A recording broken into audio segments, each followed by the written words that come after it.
Fournier advised treating syphilis by alternating courses of mercury and purposeful rest periods over a term of 3 or 4 years, the so-called intermittent treatment. The courses of treatment were shortened and the rest periods were lengthened as time went on. He claimed this mode of treatment was necessary as mercury is too toxic a drug to be used continuously. Limit your selection of drugs to preparations accepted by the Council on Pharmacy and Chemistry of the American Medical Association. The perfect antisyphilitic drug should destroy all the organisms of the disease in the body without attendant harm to the host. Unfortunately, no such drug exists. Certain salts of arsenic and of bismuth best answer these requirements. If it were possible to give syphilitic patients large enough doses of arsenicals and bismuth to cure them in one course of treatment, there would be no necessity for planned treatment. Human syphilis cannot be overwhelmed at one fell swoop. It is a chronic disease in which the organisms only gradually disappear. Warthen claimed that the disease is merely arrested, that the spirochetes never disappear. Such being the case, the fallacious argument of Fournier for the intermittent treatment of syphilis is exposed. In the rest periods, the organisms start to multiply. Investigations have shown that a continuous rather than an intermittent type of therapy is preferable in early syphilis. The spirochetes have no opportunity to increase in number. Instead of purposeful rest periods following a course of arsenical injections, this is followed at once by a further course of bismuth treatment, and this in turn by further arsenical therapy, and so on.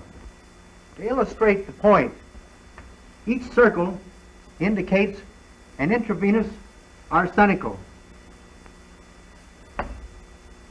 Each cross, an insoluble bismuth given intramuscularly once a week.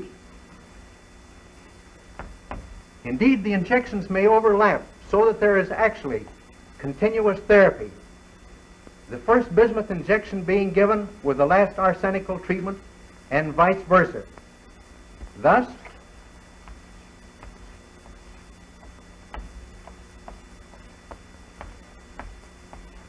note the overlap of the drugs. Generally, the arsenical treatments are given in courses of 10, the bismuth injections of 6, 8, and later 10 or 12. Often the first 3 arsenical treatments in acute syphilis are given in a period of 1 week, this in the hope of overcoming the acute infectious lesions of the disease.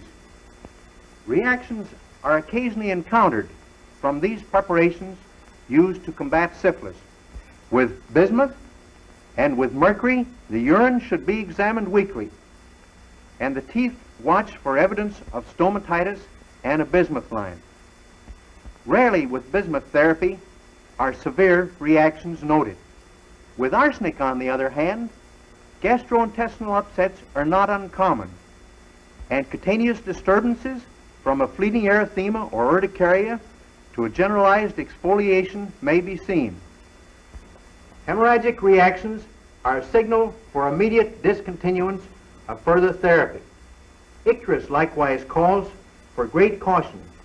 In fact, any untoward reaction demands careful questioning and examination before further treatment. It is much easier to prevent reactions than to treat them afterwards. Bismuth injections are given by the intramuscular route only. The injections are given in the inner angle of the upper and outer quadrant of the buttocks.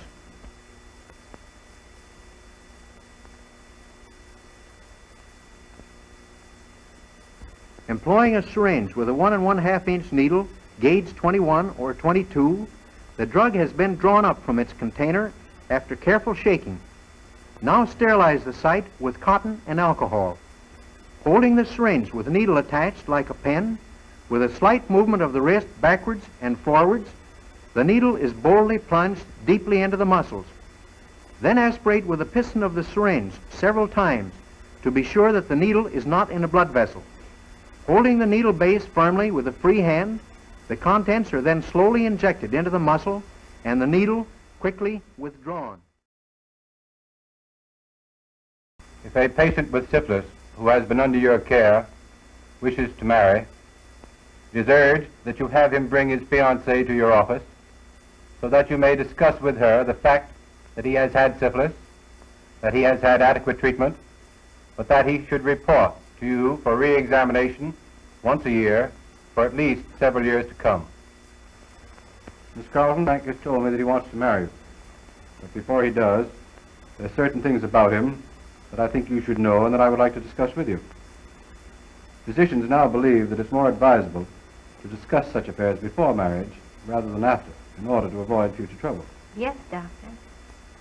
6 years ago, I started to treat Frank for syphilis. How he acquired the disease is of no importance now. The important point is that you should know the facts. But, Doctor, doesn't that make our marriage impossible? No, indeed, in view of the circumstances of Frank's case. If a patient with acute syphilis is adequately and thoroughly treated, and if the blood tests remain negative for a period of 5 years after the treatment has been completed, he may marry without danger of spreading the infection. The same is true of patients with latent syphilis. If they undergo adequate treatment and have negative blood tests for a period of 5 years following the treatment, they likewise may marry without danger of infecting. Frank has had acute syphilis and has had good treatment and observation. There are now no clinical signs of the disease, and he may marry without danger to you. Oh, I thought that disease could not be cured. Miss Carlton, Frank has the good fortune to start treatment at the beginning of his infection. He has been regular in his treatments, and I don't believe he has missed a single one, with the result that his tests have now been negative for the past 5 years. In addition, his spinal fluid is likewise negative. All of these factors taken together constitute what we today call the criteria of the cure of syphilis. Each year hereafter, if these tests remain negative, the greater is the factor of cure. Is there no danger of my getting syphilis from him? No, not now. Frank has passed the infectious period of the disease. Even so, I do not believe we should have children. On the contrary, it'll be quite all right for you to have children. You know, syphilis is transmitted to the child by the mother. So I will ask but one thing of you and one of Frank. When you believe you are pregnant, I think you should come in immediately and have a Wassermann test made. As to Frank, I'm anxious that he come back once a year for a general examination. Otherwise, I have nothing to offer you but my good wishes.